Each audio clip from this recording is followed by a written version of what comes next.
unabridged reading of the first section of Book 2 of John Milton's Paradise Lost. High on a throne of royal state, which far outshone the wealth of Ormus and of Ind, or where the gorgeous East with richest hand showers on her kings barbaric pearl and gold, Satan, exalted, sat. By merit raised to that bad eminence, and from despair thus high, uplifted beyond hope, aspires beyond thus high, insatiate to pursue vain war with heaven, and by success untaught his proud imaginations, thus displayed. Powers and dominions, deities of heaven, for since no deep within her gulf can hold immortal vigor, though oppressed and fallen, I give not heaven for lost. From this descent, celestial virtues rising will appear more glorious and more dread than from no fall, and trust themselves to fear no second fate. Me, though just, right, and the fixed laws of heaven did first create your leader, next free choice, with what besides in council or in fight hath been achieved of merit. Yet this loss, thus far at least recovered, hath much more established in a safe, unenvied throne, yielded with full consent. The happier state in heaven, which follows dignity, might draw envy from each inferior. But who here will envy, whom the highest place exposes foremost, to stand against the thunderer's aim, your bulwark, and condemns to greatest share of endless pain? Where there is then no good for which to strive, no strife can grow up there from faction, for none sure will claim in hell precedence, none whose portion is so small of present pain that with ambitious mind will covet more.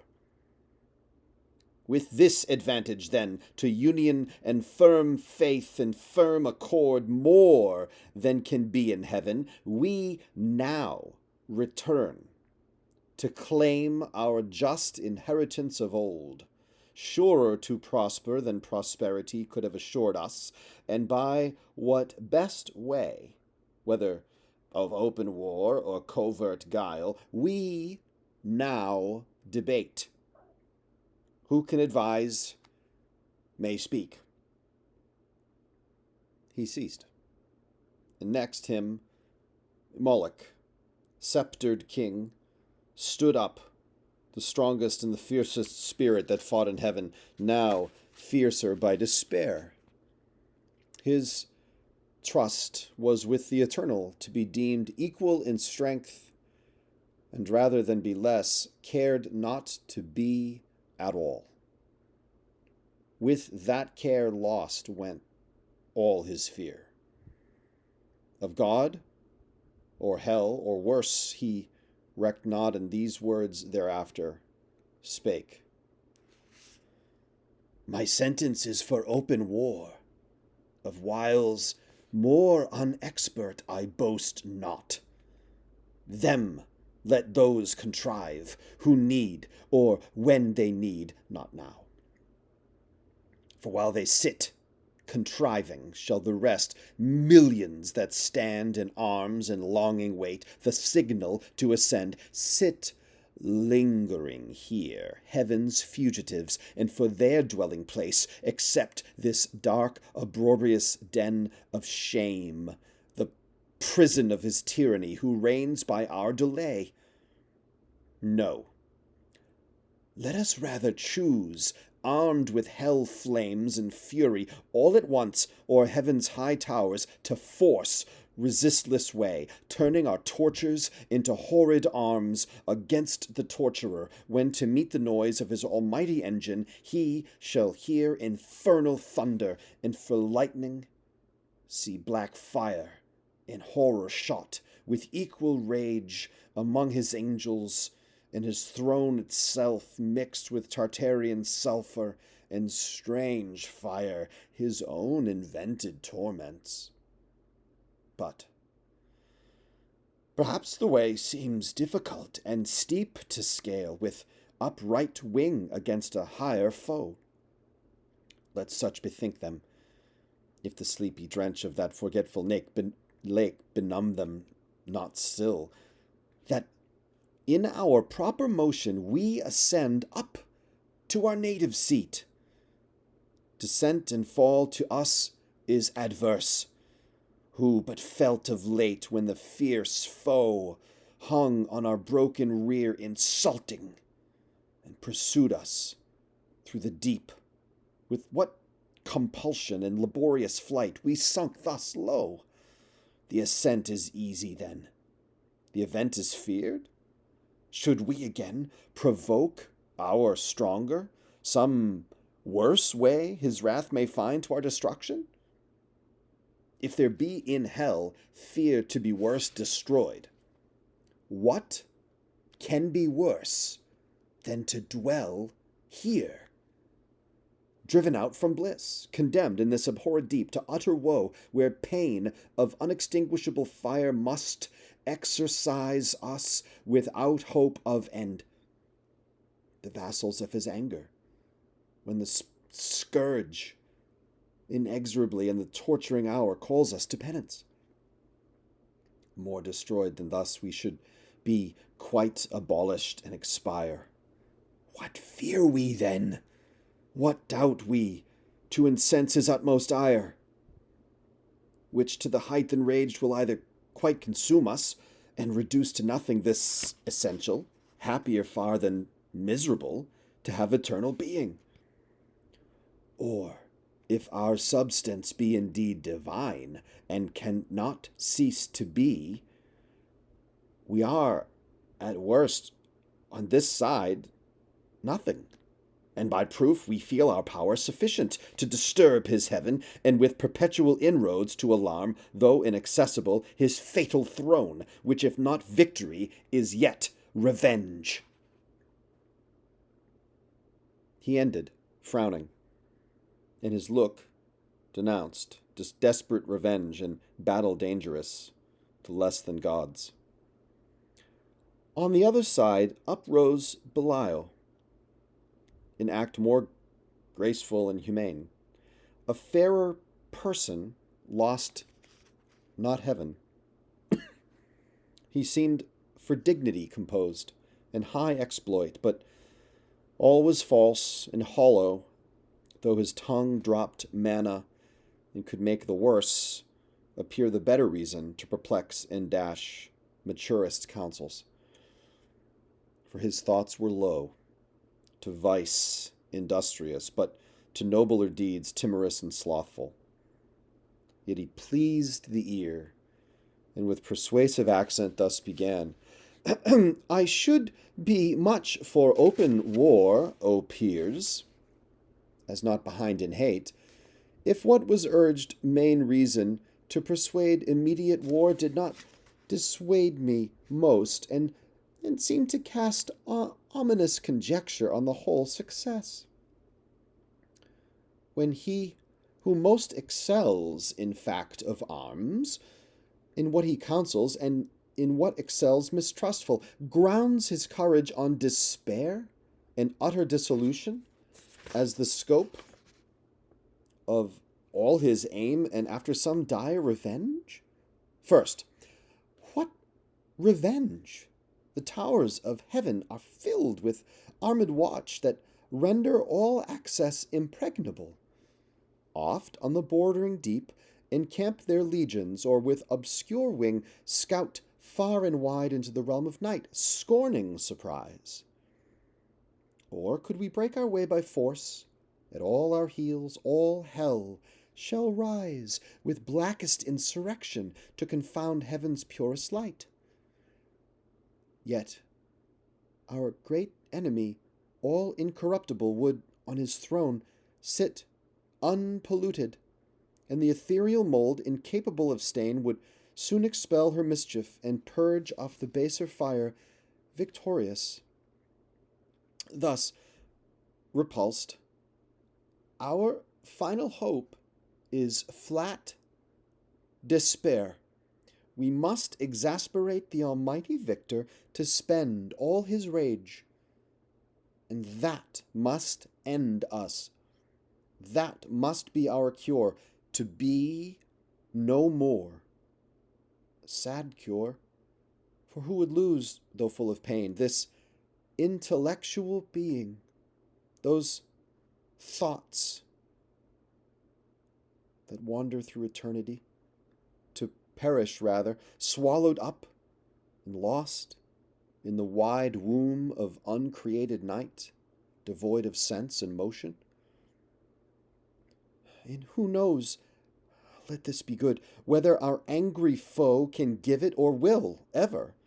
How he can is doubtful, that he never will is sure. Will he, so wise, let loose at once his ire? Belike, though impotent, through impotence, or unaware, to give his enemies their wish and end them?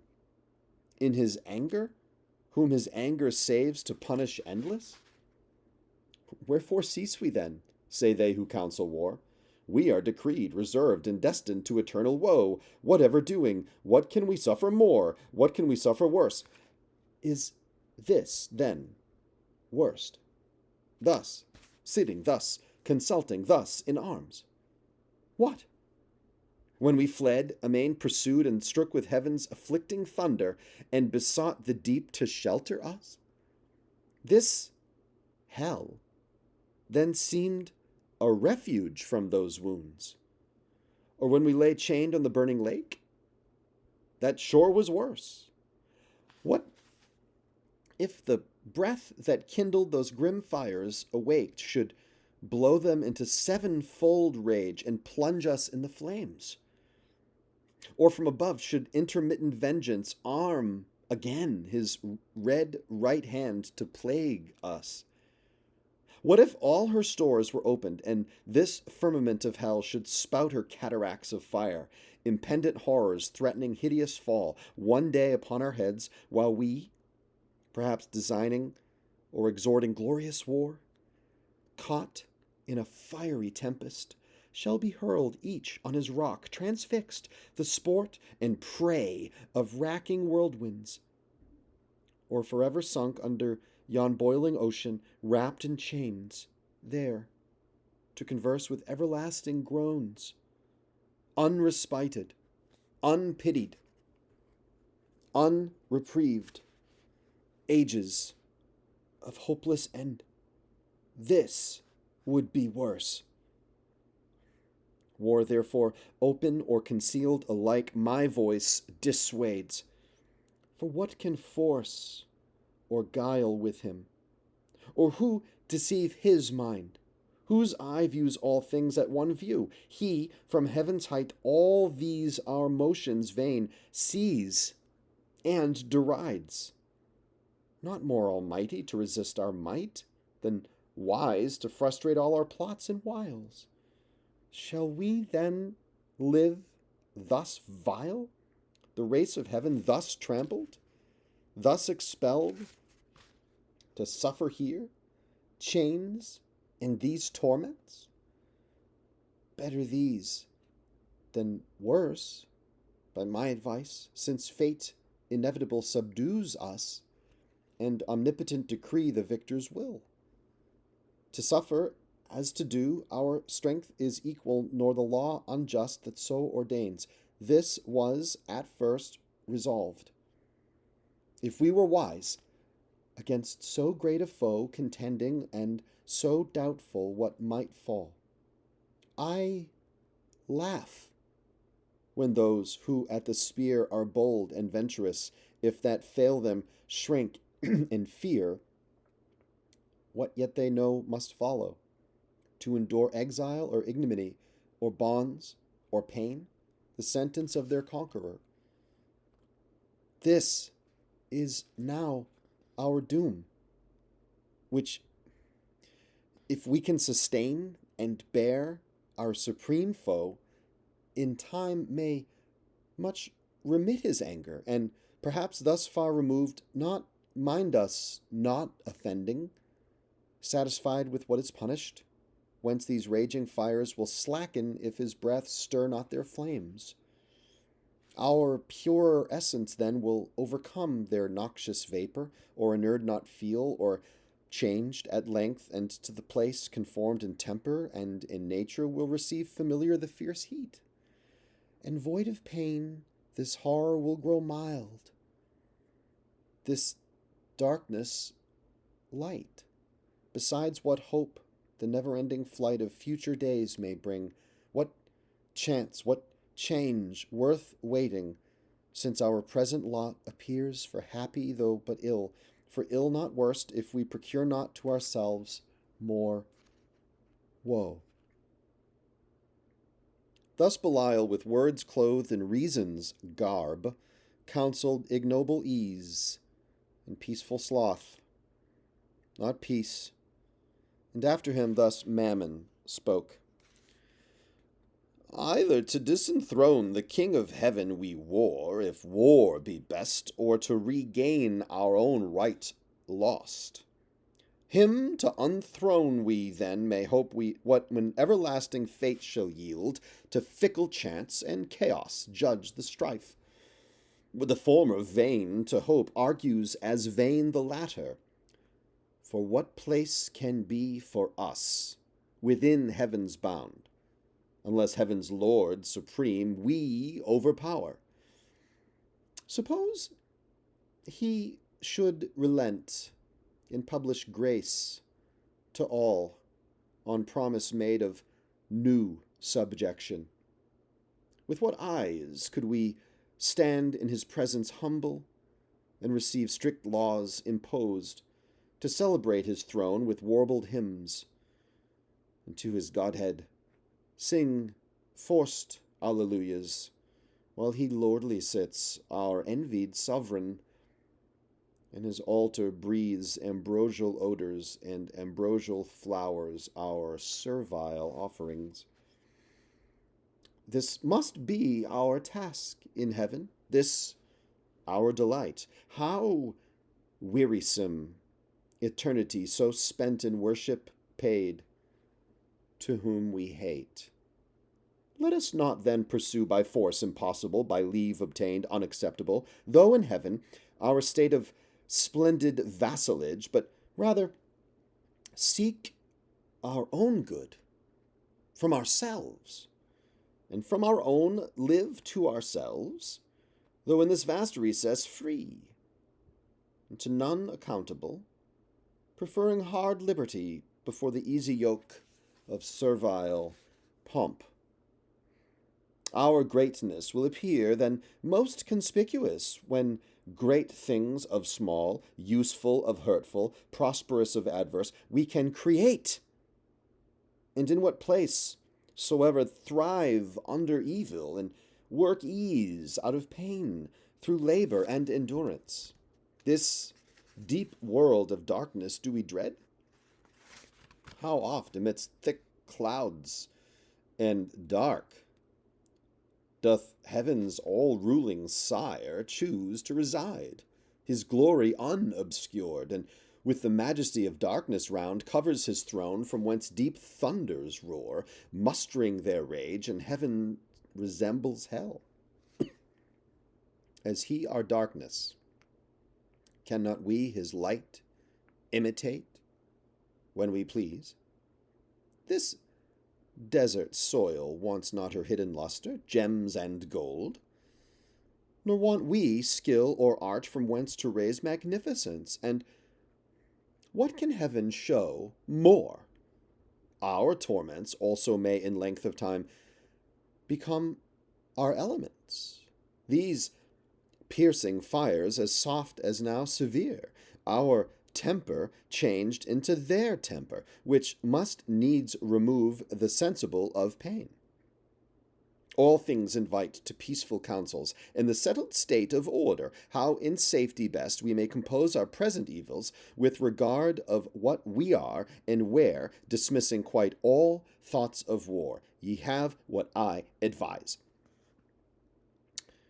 He scarce had finished, when such murmur filled the assembly, as when hollow rocks retain the sound of blustering winds, which all night long had roused the sea, now with hoarse cadence lulls seafaring men o'erwatched whose bark by chance or pinnace anchors in a craggy bay after the tempest.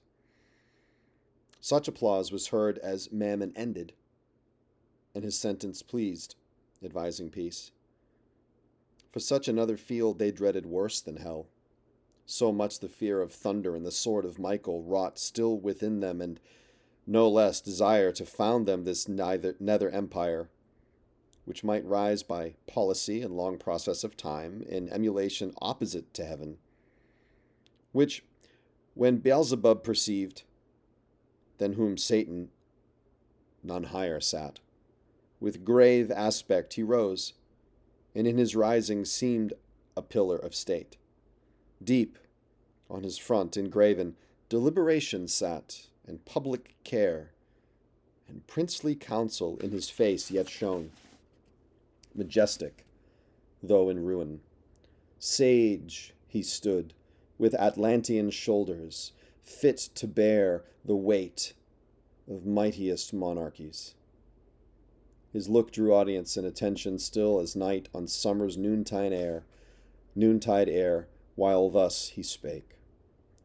Thrones and imperial powers, offspring of heaven, ethereal virtues, were these titles now must we renounce in changing style be called princes of hell. For so the popular vote inclines here to continue and build up here a growing empire, doubtless, while we dream and know not that the King of Heaven hath doomed this place our dungeon, not our safe retreat beyond his potent arm, to live, exempt from heaven's high jurisdiction, in new league banded against his throne, but to remain in strictest bondage, though thus far removed under the inevitable curb reserved his captive multitude. For he, be sure, in height or depth still first and last will reign sole king, and of his kingdom lose no part by our revolt, but over hell extend his empire, and with iron scepter rule us here, as with his golden those in heaven. What? Sit we then, projecting peace and war? War hath determined us, and foiled with loss irreparable, terms of peace yet none vouchsafed or sought. For what peace will be given to us enslaved, but custody severe, and stripes, and arbitrary punishment inflicted? And what peace can we return but to our power hostility and hate, untamed reluctance and revenge, though slow, yet ever plotting how the conqueror least may reap his conquest, and may least rejoice in doing what we most in suffering feel?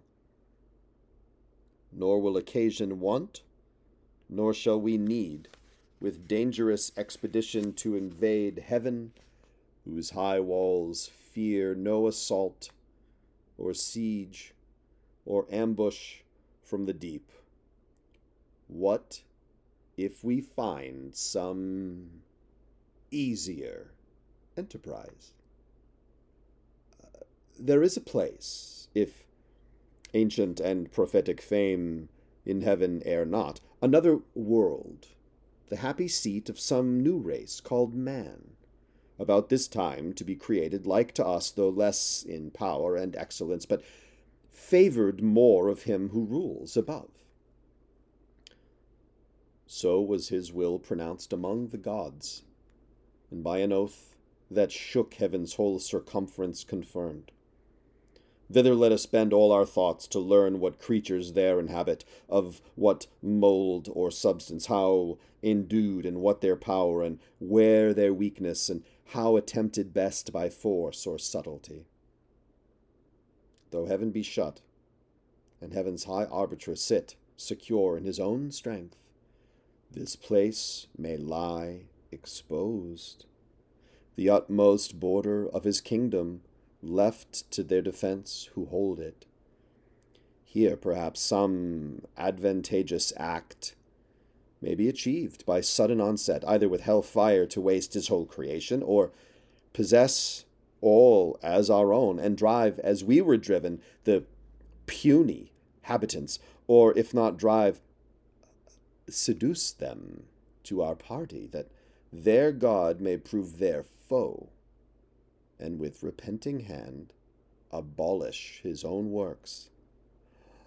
This would surpass common revenge, and interrupt his joy in our confusion, and our joy upraise in his disturbance, when his darling sons, hurled headlong to partake with us, shall curse their frail originals, and faded bliss faded so soon. Advise, if this be worth attempting, or to sit in darkness here, hatching vain empires. Thus, Beelzebub pleaded his devilish counsel first devised by Satan, and in part proposed. For whence but from the author of all ill could spring so deep a malice to confound the race of mankind in one root, in earth, with hell to mingle and involve, done all to spite the great Creator? But their spite still deserves his glory to augment. The bold design pleased highly those infernal states, and joy sparkled in all their eyes. With full assent they vote. Or at his speech Beelzebub thus renews. Well have ye judged. Well ended long debate, synod of gods, and like to what ye are, great things resolved, which from the lowest deep will once more lift us up, in spite of fate, nearer our ancient seat, perhaps in view of those bright confines, whence with neighbouring arms and opportune excursion we may chance re-enter heaven. Or else in some mild zone dwell not unvisited of heaven's fair light secure, and at the brightening orient beam purge off this gloom. The soft, delicious air to heal the scar of these corrosive fires shall breathe her balm. But first, whom shall we send in search of this new world? Whom shall we find sufficient? Who shall tempt with wandering feet the dark, unbottomed, infinite abyss, and through the palpable obscure find out his uncouth way, or spread his airy flight upborne with indefatigable wings over the vast, abrupt, before he arrive the happy isle? What strength, what art can then suffice? Or what an evasion bear him safe through the strict sentries in stations thick of angels watching round? Here he had need all circumspection, and we now no less choice in our suffrage, for on whom we send the weight of all, and our last hope relies. This said, he sat, and expectation held his look suspense, awaiting who appeared to second or oppose or undertake the perilous attempt. But all sat mute, pondering the danger with deep thoughts, and each in other's countenance read his own dismay astonished. None among the choice and prime of those heaven-warring champions could be found so hardy as to proffer or accept alone the dreadful voyage, till at last Satan, whom now transcendent glory raised above his fellows with monarchal pride, conscious of highest worth, unmoved, thus spake. O progeny of heaven, imperial thrones with reason, hath deep silence and demur seized us, though undismayed, Long is the way, and hard, that out of hell leads up to light. Our prison, strong, this huge convex of fire, outrageous to devour, immures us round ninefold, and gates of burning adamant barred over us prohibit all egress. These past, if any pass, the void profound of unessential night receives him next wide gaping, and with utter loss of being threatens him plunged in that abortive gulf. If thence he scape into whatever world or unknown region, what remains him less than unknown dangers, and as hard escape? But I should ill become this throne, O peers, and this imperial sovereignty, adorned with splendor, armed with power, if anything proposed and judged of public moment in the shape of difficulty or danger should deter me from attempting. Wherefore do I assume these royalties, and not refuse to reign? Refusing to accept as great a share of hazard as of honor, due alike to him who reigns? And so much to him due of hazard more, as he above the rest high honored sits. Go, therefore, mighty powers, terror of heaven, though fallen, intend at home, while here shall be our home, what best may ease the present misery, and render hell more tolerable, if there be cure or charm to respite or deceive or slack the pain of this ill mansion. Intermit no war against a wakeful foe, while I abroad, through all the coasts of dark destruction, seek deliverance for us all. This enterprise none shall partake with me. Thus saying rose the monarch, and prevented all reply. Prudent, lest from his resolution raised others among the chief might offer now, certain to be refused, what erst they feared, and so refused might in opinion stand his rivals, winning cheap the high repute which he, through hazard huge, must earn. But they dreaded not more the adventure than his voice forbidding, and at once with him they rose.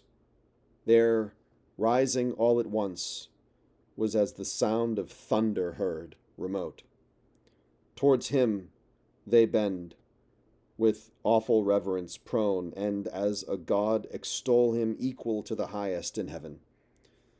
Nor failed they to express how much they praised that for the general safety he despised his own. For neither do the spirits damned lose all their virtue, lest bad men should boast their specious deeds on earth, which glory excites, or close ambition varnished over with steel.